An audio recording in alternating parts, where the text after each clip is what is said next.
Hello and welcome to Rise and Unwind. My name is Dan. You know, each and every week I try to talk to people from across the country about things you can do right here in your neighborhood. And on this week's show, we got this. I know this is something that I don't say very often to my guests, but you are a crazy person. Guilty as charged, okay?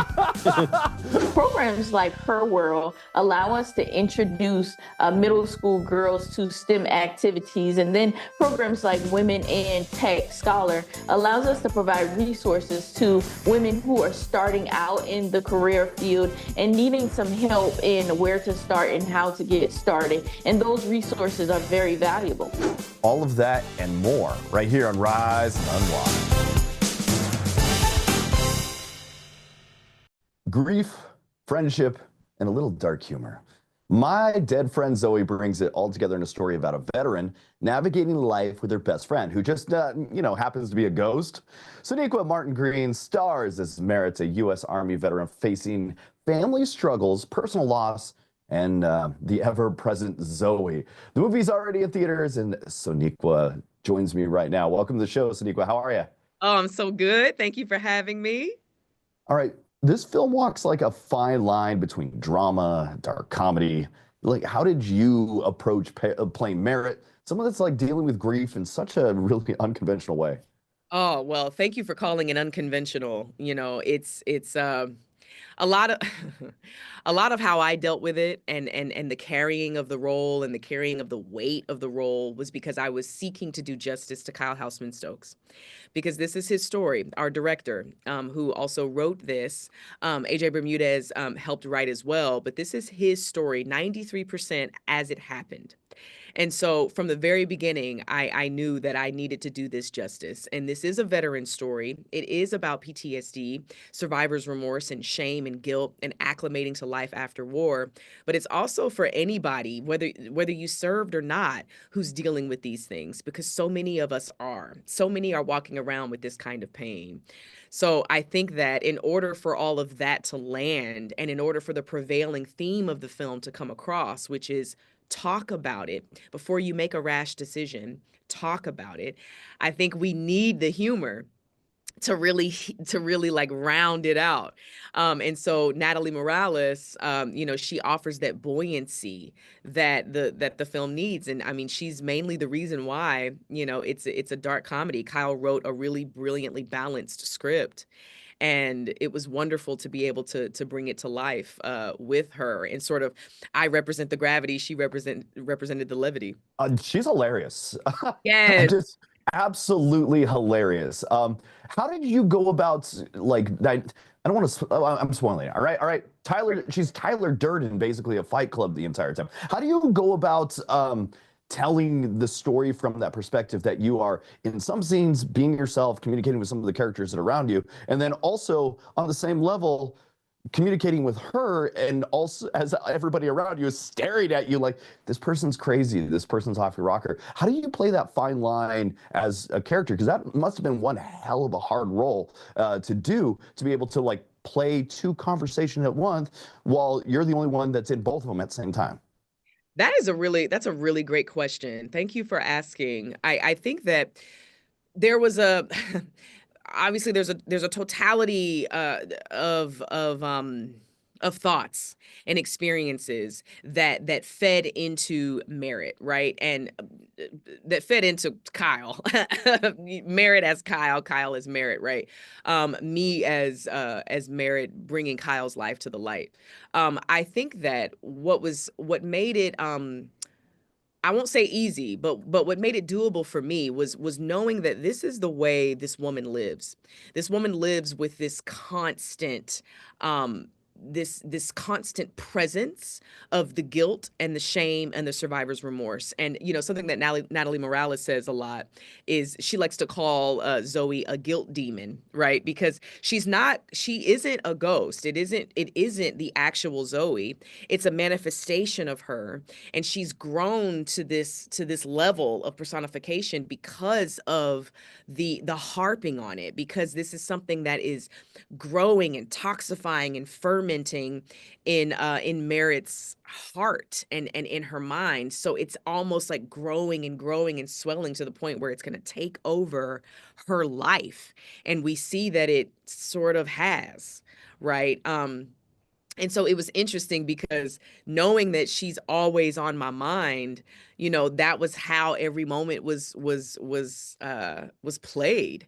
She's here. She's always here. I am so guilty. I feel so much shame. I have such deep survivor's remorse. All I want to do is go back and change the past, but I can't. And I'm stuck in this loop of pain because of it. Sonequa Martin-Green, thanks for joining me this morning.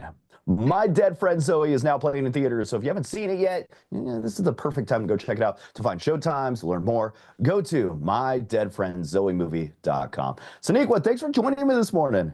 Thank you for having me. This was great.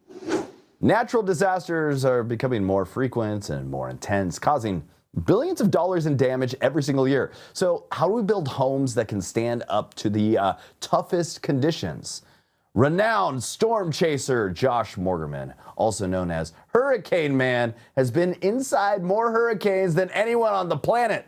That 78 and counting.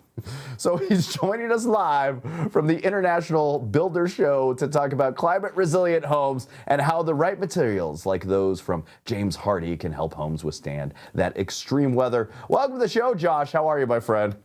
Great to be here, Dan. Thanks a lot. I know this is something that I don't say very often to my guests, but you are a crazy person. Guilty as charged, okay? You are storm chasing and jumping in hurricanes. That drives it. Okay, I'm in. You have the most experience. Why is it more important than ever for people to build climate resilient homes? Yeah, well, first off, I just want to say I've spent my whole life being ridiculed for the life I've chosen, so it's totally cool. I'm sorry. Totally cool. I'm not sorry. offended. I was just calling a spade. No, it's totally cool. But no, here's the deal, though. Putting myself in all these dangerous situations all around the world has given me some pretty profound insights into, okay, what I need to do with my home that I built in a very hurricane-prone area to make it resistant to climate. And the things I did with my home apply to folks all over North America, because North America, wherever you are, Florida, the desert Southwest, you name it, we live in a very violent continent in terms of weather and climate. So we've got to make our homes resistant to these forces. It's the smart thing to do. Don't worry about these destructive forces, just build for them. So what are some practical ways homeowners can actually just make their existing homes more durable against some of this extreme weather? Well, I always like to give folks a checklist of 3 things in places that are prone to, let's say, like windstorms, whether they be hurricanes or tornadoes or straight line winds, which is a lot of the United States. So one is look at your roof. Okay. I always say if your roof stays on, you're going to be okay. If it comes off, it's game over. So make sure it's properly engineered, make sure it's strapped on. Sometimes there's a little bit you could do to just make sure it's properly attached, even with your existing home. There's things you could do that don't cost a lot of money to keep it on. And maybe if it's time for a re-roofing, think about really investing. I built my home on the Mississippi Gulf Coast on a budget, okay? But the thing I spent money on was the roof because I knew how important it was. Second thing is your windows, okay? Windows are like the Achilles heel of your house. They're the weak point, okay? Window breaks, the wind gets in, that can do a lot of structural damage because the house is almost like a balloon. It fills with the air. So with windows, you either want impact glass, which won't shatter when debris hits it, or you want a good shutter system, which is what I have. When we have a storm coming, a hurricane, I just shutter up the house and it's sealed like a vault. And then finally, I think the most important thing is your siding. So I see the siding on my home as like its coat of armor, okay? And I originally wanted wood, and my builder was like, no way, we're using something else called fiber cement. And I was like, okay, what is that? That doesn't sound nice. Sounds ugly, actually. Okay, the U.S. Department of Housing and Urban Development recommends fiber cement siding because it's resistant to fire, wind, and water, okay? And if you do the right brand, like James Hardie, it looks exactly like wood. I built my home in an historical district where it has to look like the home has to look 100 years old. So I have this lap siding that looks like wood, even up close, but it's made of this fiber cement. Now, why did I do it? Impact resistant, moisture resistant. It doesn't rot. It doesn't mold. Termites hate it. Okay, which is really awesome. That's like a benefit right there. And it's even non-combustible. So those are three things: your roof, your windows, and good fiber cement siding that's going to protect the inside of your home. Yeah, you don't want to turn your house into an Airbnb for termites. Exactly. Yeah. You're at the International Builder Show. What are some of the biggest trends in home construction that you're seeing right now? Well, I think it's this attention to climate resilience. I think, we've had like a bunch of bad hurricane seasons in a row especially on the Gulf Coast. In the desert Southwest, we've had devastating fires, especially in California, even out in Hawaii. We've had some bad tornado seasons. We've had these unbelievable floods. We've really been like through the ringer the last few years all across the United States in terms of natural disasters. And I think that builders are really thinking about this now. It's not just about how the house looks, but how it's going to perform in these kind of stressful situations, because you want a home that doesn't just look nice, but that's built to last. And so I think that's what everyone's looking at. So James Hardy is looking at. It's really smart. It's like, how do you look nice, but how do you survive? How do you be tough? I want to thank you for joining me this morning. I know I've been picking on you, but hey, I'm afraid of a nice warm breeze. But where can we go for more information and learn more about building stronger homes?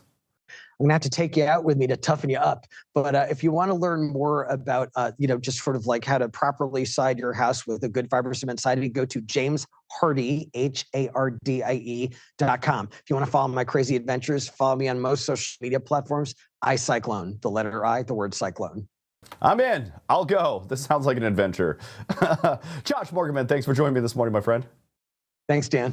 Nobody loves tax season. Well, maybe some accountants and that guy Sheldon Cooper, but it's not just about filing paperwork. It's a perfect chance to plug those budget leaks and make your money work for you. A recent survey found that 70% of Americans regret how they spend their money last year, and I am one of them. I did a very bad job spending my money. So let's try to fix that for 2025. And joining me today is Jeanette Kaplan, founder and CEO of Hispana Global, who's here to share how prepping your taxes can actually help you save all year long. Welcome to the show, Jeanette. How are you? Thank you so much for having me. And yes, let's change what happened last year. Let's make a difference this year. All right. So what are some of the three things that we should keep an eye on when going through our taxes that could pretty much help us save a little bit of money? Well, the first tip is to be as organized as possible. Keep track of all those business-related expenses or side hustle-related expenses like car mileage, office supplies, internet costs. Also, take advantage of all possible deductions and credits, especially if you're a parent, and make sure to file on time. If you need extra time and you're not going to meet the deadline, please file an extension to avoid all those penalties and late fees. And we have all the subscriptions that we forgot about, streaming apps, memberships. How can we make sure that we're not paying for things that we don't actually need anymore? Well, the first thing is to really review all of those online and offline subscriptions that keep auto-renewing themselves, and you're spending so much money on things that you even forgot about. Also, if you have kids sharing any accounts, please make sure to track all those in-app purchases. And if you're signing up for a free trial, I have a tip for you. Always add the end by or the renewal date in your calendar. So that way you'll stop it and you're not surprised in the end by paying each week, each month, or each year for something that you're not using anymore. And it's also kind of a great time to hunt for deals. What are some of these budget-friendly moves that we could kind of make right now? Well, if you're also worried about auto-renewing contracts, I have a great solution for you. Just check out Now by Xfinity. They have pay-as-you-go mobile, internet, and streaming services. The great thing is that you're not tied into an annual contract, right? It's all month to month without a credit check. So it's super easy. And signing up is really a breeze, either online or at your local Xfinity store. And when you sign up for internet, you'll receive everything you need in a single box. You just plug it in and activate it using the Xfinity app. Super, super easy. And now internet starts at just $30 per month. And that's all in, equipment included. And if you're interested in mobile service as well, you can sign up for both internet and mobile for just $55 per month. No annual contract, no hidden fees. That's what you pay. Amazing. And also, if you're into streaming, Now has 3 different streaming services. It has Now TV, Now TV Latino, and Now Stream Saver. So you bundle everything up and you'll end up saving so much money. And if we're lucky enough to get a tax refund, what is one of the smartest way to use that money so that it actually lasts? Well, a lot of people don't realize, but interest rates are still quite high. So the smartest thing you can do is really to pay off any debt. And if you have any money left over after that, well, then you can think about investing in yourself, in your health, and improving your skills, or, which is a smart move, put all that money into a high yield savings account. So that way you can make a little interest on that money and it's easily accessible. And for those of us that want more tips on stretching their budget, where can they go for more information? You can go to xfinity.com/now for more information. Jeanette Kaplan, thanks for joining me this morning. Thanks so much for having me. Tech is evolving fast, but there's still a major gender gap in STEM careers. While opportunities in science, tech, engineering, and math are booming, women remain unrepresented. Dr. Sonequa Sumter is an educator and STEM philanthropist leading drone and engineering camps across the country. And Scarlett Howery is a vice president of public workforce solutions at DeVry University. And they're here to share how they can help close that gap and get more women involved in tech. Welcome to the show, you two. How are you? Great. Okay, so women make up nearly half the workforce, but they still hold on to about 35% of STEM jobs. What is missing in higher education, and how can we better prepare younger women for these careers? Well, while we can see that women are making strides, but the data still tells us and it highlights that there are still some challenges. As part of an educational institution who is committed to closing those skill gaps and fostering continuous learning, I've seen firsthand the value of hands-on learning and real-world problem solving and how important it is. Programs like Her World allow us to introduce middle school girls to STEM activities. And then programs like Women in Tech Scholar allows us to provide resources to women who are starting out in the career field and needing some help in where to start and how to get started. And those resources are very valuable. Tech tends to move fast. What do you see as the biggest opportunities in the next 5 to 10 years? Yeah, so AI and high volume data analytics are changing the way that we work and the way that we learn. We're seeing positions that are vanishing and other positions that are changing in ways we didn't even think about 3 to 5 years ago. That's why upskilling and reskilling is not just a nice to have, it's essential. Degrees are still important, but they're not the only pathway to gaining skills in this new economy. It's important for higher educational institutions to create pathways from learners from all backgrounds, those who are currently working and upskilling to those who are just entering into the workforce for the first time. An example is at DeVry, we infuse AI into our courses so that learners gain some understanding of how AI is as a concept and how it will benefit them, but they also get this really specifically within their undergraduate and graduate programs contextually so they understand how that will impact their current career today. And really our goal is for them to walk away with usable AI that they can immediately use within their careers. And Dr. Sumter, you tend to work on hands-on to get people excited about STEM. What kind of impact are you seeing, and how do you reach more young women? Well, getting them started at a young age is the way to do it. Building their confidence as well as their curiosity. We tend to hear that women aren't getting interested in the field because they lack role models and they don't see individuals that look like them. But the program Her World allows us the opportunity to not only allow the students to get that hands-on experience at a young age, but we also show them role models who are working in the field, which it shows them that there is space for them in the field and they can be successful in the field as well. What is the Her World program and how is it tackling the issue hands-on? And what is it and how does it help inspire women pursue careers in tech? Yeah, like Dr. Sumter, I'm passionate about this initiative, the ability to bring STEM to young girls who are still curious about what careers they want to get into and allow them to do hands-on experiences as well as to meet other STEM professionals that look like them should inspire them to feel like they can do STEM. It's why we're excited to partner with the Boys and Girls Club here in North Central Illinois, where we have an opportunity to bring her world to girls in grades 5 through 8, where they'll get to do experiments in science and technology. And ultimately, we want them to walk away feeling like they too can do STEM. And lastly, where can people go to learn more information about this?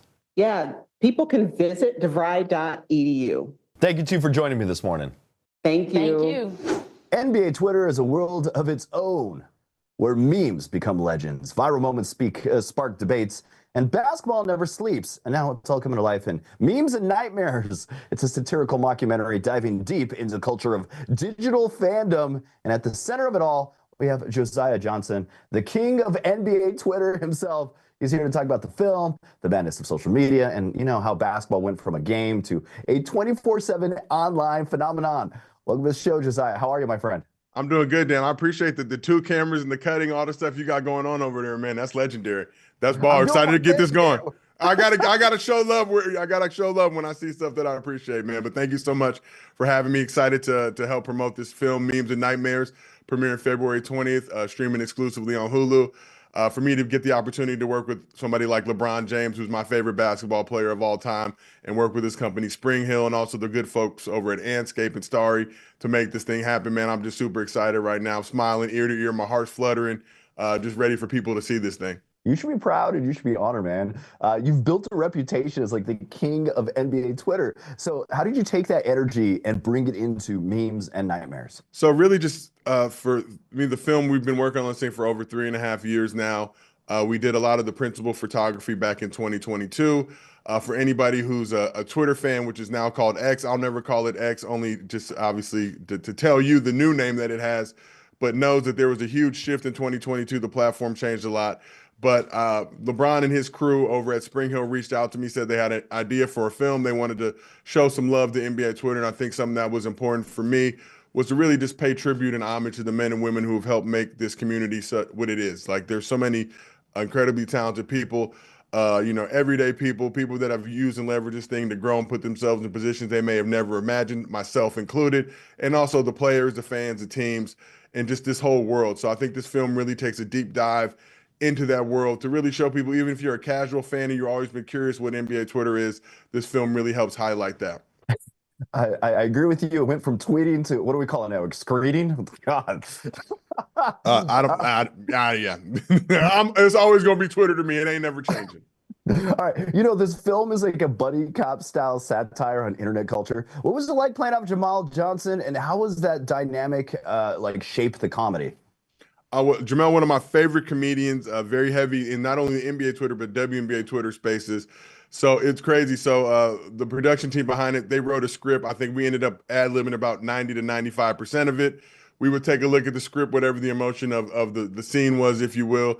Jamel, just such an amazing improver. I was just trying to keep space with him, or keep up with him, go to toe with him, if you will. But for us, it was just, every day on set was, just us trying to make each other laugh. And I think that's really reflected in the film. And we were friends before we worked on this project. So to be able to do things with people that you respect, with your friends, I think always makes things easier. So, showing up every day on set, there were some long days, 14, 16, 18-hour days, but we'd always keep the mood light. And I think even, filming this was reflective of what NBA Twitter is for a lot of us.